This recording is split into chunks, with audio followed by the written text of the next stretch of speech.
ফিলিস্তিনি যোদ্ধারা কি তাহলে ইরানের সঙ্গে বিশ্বাসঘাতকতা করল? কারণ যেখানে মধ্যপ্রাচ্যের তেহরান সমর্থিত সশস্ত্র গোষ্ঠীগুলো সর্বদাই ফিলিস্তিনি স্বাধীনতা সংগ্রামকে সমর্থন দিয়ে আসছে, এমনকি তারা গোষ্ঠীগুলোর হয়ে সরাসরি লড়াইয়েও অংশ নেয়। সেখানে ফিলিস্তিনিদের তো ইরান সমর্থিত সিরিয়ার সাবেক প্রেসিডেন্ট বাশার আল আসাদের পক্ষে থাকার কথা, কিন্তু তা না করে তারা বিদ্রোহীদের পক্ষ নিয়েছে।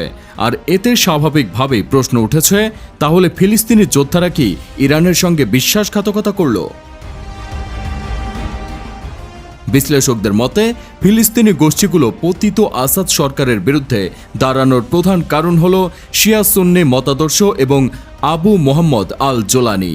বাশার আল আসাদ সিরিয়ার শিয়াপন্থী সংখ্যালঘু আলাউইত সম্প্রদায়ের সদস্য।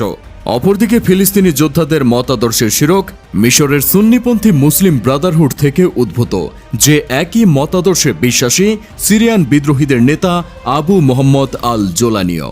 এছাড়াও সিরিয়ায় আসাদের শাসনের বিরুদ্ধে বিক্ষোভ শুরু হলে সাধারণ মানুষের ওপর ব্যাপক দমনপীড়ন চালিয়েছিল আসাদ, যার মূল শিকার হয়েছিল সুন্নি মুসলিমরা। কারণ বাশার আল আসাদ সবসময় সুন্নি মুসলিমদের নিজের ক্ষমতার জন্য হুমকি মনে করত, যা এতদিন পর্যন্ত মুখ বুজে সহ্য করে এলেও ফিলিস্তিনি স্বাধীনতাকামী গোষ্ঠীগুলো ব্যাপারটি কখনোই ভালো চোখে দেখেননি। কিন্তু শুধুমাত্র ইরানের সাথে সম্পর্কের কথা ভেবে তারা চুপ ছিল।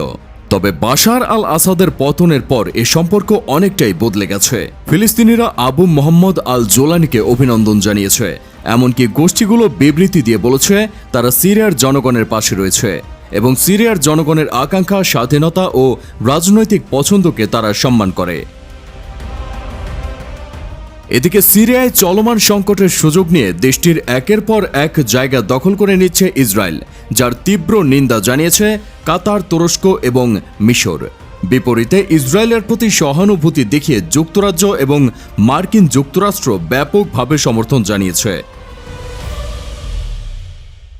মঙ্গলবার টাইমস অব ইসরায়েলের এক প্রতিবেদনে এ খবর জানানো হয়েছে।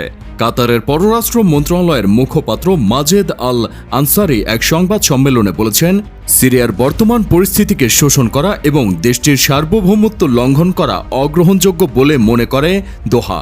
তুরস্কের পররাষ্ট্র মন্ত্রণালয়ও এই পদক্ষেপের নিন্দা জানিয়েছে। এক বিবৃতিতে আঙ্কারা বলেছে, এই সংবেদনশীল সময়ে যখন সিরিয়ার জনগণ শান্তি ও স্থিতিশীলতা অর্জনের স্বপ্ন দেখছে, তখন ইসরায়েল আবারও তার দখলদার মানসিকতা প্রদর্শন করছে। তুরস্ক, কাতার, মিশর বাদেও একে একে সৌদি আরব সহ মধ্যপ্রাচ্যের অন্যান্য দেশগুলো ইতিমধ্যে নিন্দা জানানোর মিছিলে যোগ দিয়েছে। দেশগুলো বলছে, ইসরায়েলের পদক্ষেপ সিরিয়ার নিরাপত্তা পুনরুদ্ধারের সুযোগ নষ্ট করবে এবং ইরান ইসরায়েলের আগ্রাসী আচরণকে তারা জাতিসংঘের সনদের লঙ্ঘন বলে অভিহিত করেছে। রাশিয়ার দক্ষিণাঞ্চলে বিমান ঘাঁটিতে যুক্তরাষ্ট্রের সরবরাহ করা দূরপাল্লার ক্ষেপণাস্ত্র দিয়ে হামলা চালিয়েছে ইউক্রেন। তবে তাদের ছোড়া সব ক্ষেপণাস্ত্রই প্রতিহত করার পাল্টা দাবি করেছে ক্রেমলিন। এদিকে মার্কিন গোয়েন্দাদের দাবি, ইউক্রেনে যে কোনো মুহূর্তে আরও বড় ধরনের ভয়াবহ ব্যালিস্টিক ক্ষেপণাস্ত্র হামলা চালাতে পারে রাশিয়া। এর মধ্যে রুশ পররাষ্ট্র মন্ত্রণালয় জানিয়েছে, ইউক্রেন যুদ্ধ বন্ধে কিয়েভের কোনো শর্তই মানবে না তারা। তবে ট্রাম্প প্রশাসনের জন্য আলোচনার দরজা খোলা রয়েছে বলেও জানানো হয়। গাজায় চলমান ইসরায়েলি হামলায় নুসেরাত ও বেইত লাহিয়ায় আরও 27 জন নিহত হয়েছেন, আহত হয়েছেন বেশ কয়েকজন। এদিকে গাজায় তীব্র আকার ধারণ করেছে খাদ্য সংকট। মঙ্গলবার অঞ্চলটির স্বাস্থ্য মন্ত্রণালয় জানায়, হাসপাতালগুলোতে অন্তত 60 জন রোগী খাবারের অভাবে মারা গেছেন। অবরুদ্ধ অঞ্চলটিতে অবিলম্বে যুদ্ধবিরতির আহ্বান জানিয়ে প্রস্তাব পাশ হয়েছে জাতিসংঘে। চুক্তি লঙ্ঘন করে সিরিয়ার গোলান মালভূমির আরও ভেতরে প্রবেশ করেছে ইসরায়েলি সেনারা। ক্ষেপণাস্ত্র ও বিমান হামলা চালাচ্ছে লাতাকিয়া ও তার্তুজ বন্দরে।